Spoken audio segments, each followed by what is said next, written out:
प्रेमनगर विकास समिति खातीपुरा रोड झूटवाड़ा के अध्यक्ष अनिल कुमार बोहरा ने पत्रकारों को प्रेमनगर की विभिन्न समस्याओं के बारे में जानकारी दी। उन्होंने बताया क्षेत्र में कई समस्याएं हैं जिनका समाधान करना आवश्यक है। बोहरा ने कहा प्रेमनगर में कई समस्याएं हैं जिनका समाधान करने के लिए हम प्रयासरत हैं। बोहरा ने आगे कहा हम सरकार से मांग करते हैं कि प्रेमनगर की समस्याओं का समाधान करने के लिए आवश्यक कदम उठाए जाएं। उन्होंने बताया प्रेमनगर में पानी, बिजली, सड़क और सफाई जैसी कई समस्याएं हैं जिनका समाधान करना आवश्यक है।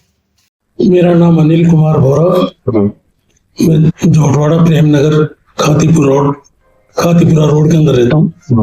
वर्तमान में मैं प्रेमनगर विकास समिति का अध्यक्ष हूँ।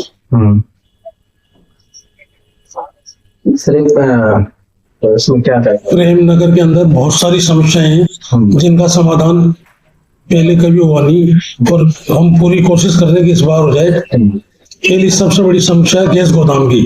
गैस गोदाम के कारण सबसे बड़ी बात है रास्ते में गली के अंदर ट्रक खड़े रहते हैं, ट्रैफिक बाधित रहता है। दूसरी बात है कभी भी कोई भी कैजुअलिटी हो सकती है, कोई हादसा हो सकता है, आग लग सकती है, तो इससे काफी जनधन की हानि हो सकती है। इसको तत्काल प्रभाव से इसको हटाना बहुत जरूरी है। और क्या क्या इसके अलावा और कौन कौन सी समस्या इस इलाके की आपने जिक्र किया है कि वार्ड 38 और 35 में जो लगाए गए हैं? दूसरी मेन समस्या आ रही है कि कोटा कचौरी की दुकान है एसडी अग्रवाल के पास वाली गली से प्रेमनगर चौराहे तक। ये गवर्नमेंट के नक्शे में करीब 40 फुट की रोड बताते हैं। इस लोगों ने अतिक्रमण करके इस रोड को 15 से 17 फुट पर लिया है, तो ट्रैफिक 24 घंटे बाधित रहता है यहाँ पे। सुबह 5 बजे से लगा के रात 3 में 9 बजे तक और दोपहर के अंदर 2 बजे से लगा के रात को 10 बजे तक रोड की हालत बहुत खराब रहती है। इसके अतिक्रमण को तत्काल प्रभाव से हटाया जाए। इसके अलावा आपने रात्रिकालीन गश्त का भी जिक्र किया है कि यहाँ पर पुलिस गश्त नहीं करती है, जिसके कारण यहाँ पर चोरी की वारदातें भी होती होगी। क्या समस्या है? रात्रि को पुलिस वाले मेरे ख्याल से उनके डायरी में वो लोग भूल ही गए कि हमारे यहाँ प्रेमनगर में गश्त भी लगानी है क्या। यहाँ पर आए दिन लड़के लड़कियों को छेड़ते रहते हैं आपस में।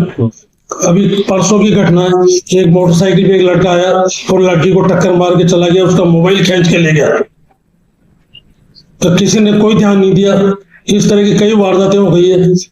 हमारे पीछे भी एक लड़की पक गई थी जिसको गंगापुर सिटी से पकड़ के हम लोग हमारे बलबूते पर लेके आए, लेकिन प्रशासन का कोई ध्यान नहीं रहा इसके ऊपर भी। सफाई को लेके अपने यहाँ सफाई व्यवस्था और जन उपयोगी भवन के बारे में सफाई की व्यवस्था ऐसा है कि सफाई के लिए जो ऊपर आते हैं वो ऊपर रुकते नहीं है, चलते जाते हैं माइक के अंदर अपने म्यूजिक बजाते हुए।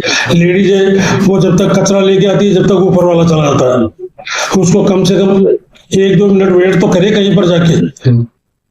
और जो हमारे जमादार हैं यहाँ के इंस्पेक्टर है और उनका तो कुछ बात ही अलग है, वो तो कभी आती नहीं चेक करने के लिए यहाँ पे।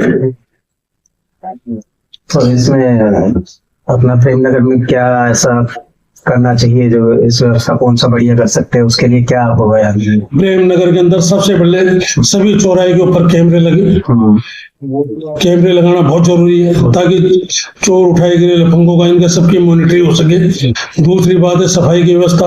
यहाँ पर एक लोकल हॉस्पिटल भी खुलना चाहिए क्योंकि रात बिरात पेशेंट बहुत बीमार होते हैं, बड़ी दिक्कत आती है।